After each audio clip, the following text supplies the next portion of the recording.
About the things that you heard and the things that you saw that night.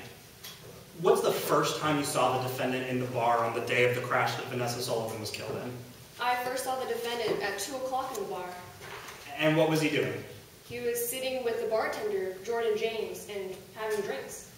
Ms. Lawrence, would you tell the jury for how long was the defendant sitting at the bar having drinks with the bartender that afternoon? He was there until 6:30, so it was about 4.5 hours. And in those 4.5 hours, about how many alcoholic drinks would you say that the defendant had? I was on training, so I honestly couldn't count how many.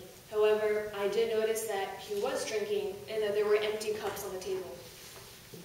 So at 6:30, you said that the defendant got up from the bar. What did he do? Well, he got up from the bar and he moved over to the dining area. And how was the defendant acting at that point? He was stumbling along the way. He actually spilled a drink on me. Ms. Lawrence, it's important that we get a really clear timeline for the jury. At what time that night was the defendant stumbling and spilling his drink? 6:30 that evening. And at that point, what two friends showed up to be with him? Vanessa Sullivan and Taylor Hobson. And what did the three of them do? Well, they all sat down to have dinner. The first thing Danny did was order another drink. Ms. Lawrence, how long were the defendant and his three friends sitting in the dining room area? They were sitting there until 12:45 when they left, so around 6 hours. And in those 6 hours, about how many drinks did the defendant have? We were really packed that night. Again, I wasn't watching the entire time, but there were honestly too many drinks to count. And I was their server, so I know that I brought them drinks and I took away empty ones. Ms. Lawrence, let me ask it this way. Does Chubby's have a way of keeping tracks of how many drinks an individual purchases? Yes, we create receipts. Your Honor, may I approach the witness with prosecutions 2A and 2B? You may. I'm showing opposing counsel a copy of prosecutions 2A and 2B. Thank you. 2B, is 2B in there as well? Yes, it's behind. Excuse me. Sure. Thanks. Ms. Lawrence, I just handed you prosecutions 2A and 2B. Would you tell us what we're looking at? These are the defendant's bar tabs from that night. Now, how do we know that these are the defendant's bar tabs? It's got his signature at the bottom. How do we know that these are the bar tabs from the night that Vanessa Sullivan was killed? The date is printed as well. Your Honor, I offer prosecutions 2A and 2B into evidence. Your Honor, I have several objections. First, I object that the proper foundation has not been laid to enter these documents. I object that both documents are hearsay. Furthermore, Your Honor, specifically the prosecutions 2A, I object that this witness lacks personal knowledge to lay any foundation and give testimony because she did not actually enter the data in that receipt. She never saw the receipt. Therefore, Your Honor, she cannot testify as to what is in 2A. Let's take those objections one at a time, Your Honor. The first one, I believe, was that the proper foundation hasn't been laid. You just heard this witness testify that these receipts have the defendant's name and signature at the bottom. She created them herself, and it has the date of the night on them. To the hearsay objection, Your Honor, these are all an admission by a party opponent. The defendant signed his name at the bottom, and in doing so, he manifested a belief that he did in fact purchase these receipts. Under 802D, that makes them all an admission by a party opponent and excluded by the hearsay rule. Has there been any dispute about whether that's a defendant's signature? No, Your Honor, there is no dispute that that's the defendant's signature. However, the proper foundation has not been laid to get in 2A. My opposing counsel said that this witness stated that she made the receipt 2A, and Your Honor, that information was not put on the record during her direct examination. So if counsel will lay that foundation, then, Your Honor, we will... Can you lay that foundation? Yes, Your Honor.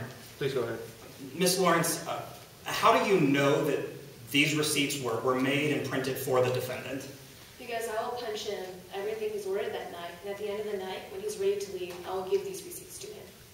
Is it normal for you to punch in the information for the receipt? Oh, yes. And when you did that, did you do it at the time of when you were entering this information? Yes. Your Honor, I re-offer prosecutions 2A and 2B. Your Honor, then Your Honor, I object to 2A. This witness lacks personal knowledge. She testified that she punched in these receipts. However, in her testimony earlier, she said the defendant became her client at 6:30. As you can see from this receipt, it was printed at 6:45, which means that the things on 2A were from the previous time when she testified that the defendant was sitting at the bar. She doesn't have the personal knowledge for 2A. I'm going to admit it into evidence. You may go into that whenever you cross. Yes, sir. Your Honor, may I publish the exhibit to the jury? You may. I'll take that from you. Ms. Lawrence, while the jury's getting a chance to look over the defendant's receipts, would any free drinks that he received show up on those receipts? No, they wouldn't. Do you know whether or not the defendant received any free drinks on the night that Vanessa was killed? Yes, I do. I know that Jordan James, the bartender, sent around free drinks on the house. I also know that the band ordered a round of shots for everybody. Ms. Lawrence, at what point that night did the defendant cut himself off from drinking, say he wasn't going to have any more? He didn't the entire night. He was having drinks.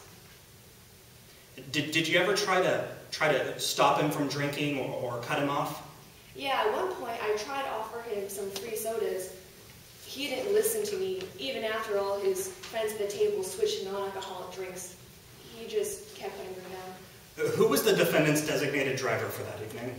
I asked the table, and Denny Dawson raised his hand. At that time, I thought it was a joke. Ms. Lawrence, why did you think it was a joke that the defendant would be driving home that night? Because of all the drinks he had that night, and because he was acting drunk. Objection, Your Honor. Speculation. This witness cannot testify as to whether or not the defendant was actually drunk or not. She doesn't have the scientific knowledge, the proper foundation. Sustain. We ask that her response be stricken from the record and the jury has to disregard. The jury is so instructed. I want to ask you about some of the defendant's behavior that night. Did you have any conversations with him? Yes, at one point, he was standing by himself in the corner of the bar.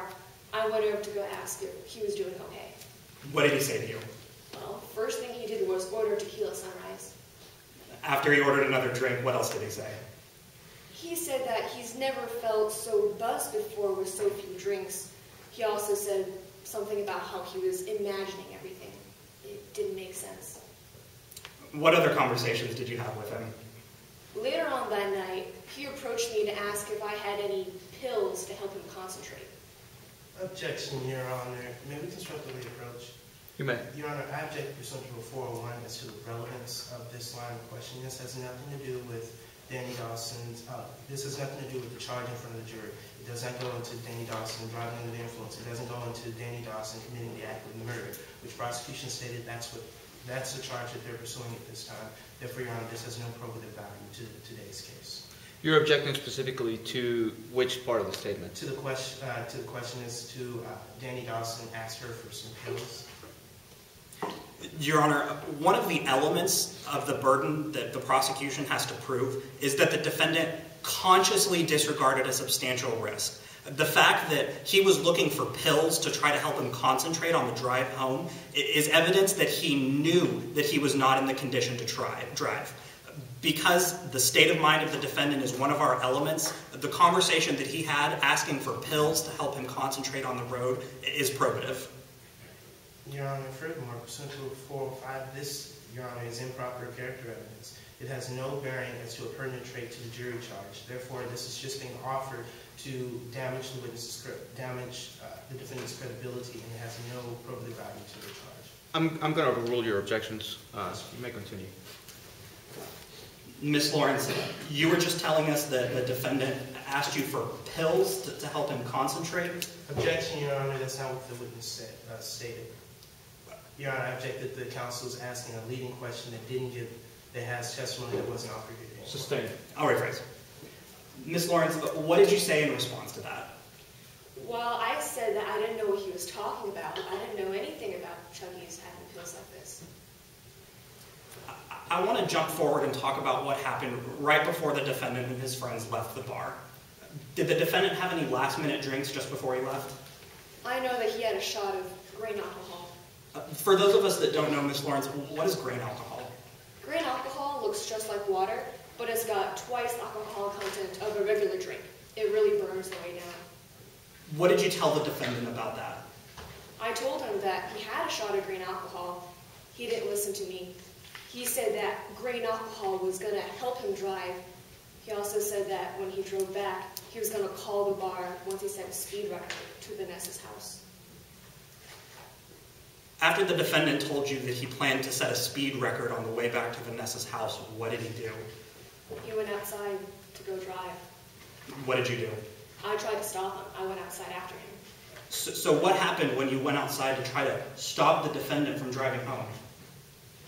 I kind of froze up because the defendant was yelling at the two girls he was with. What was he yelling to those two girls?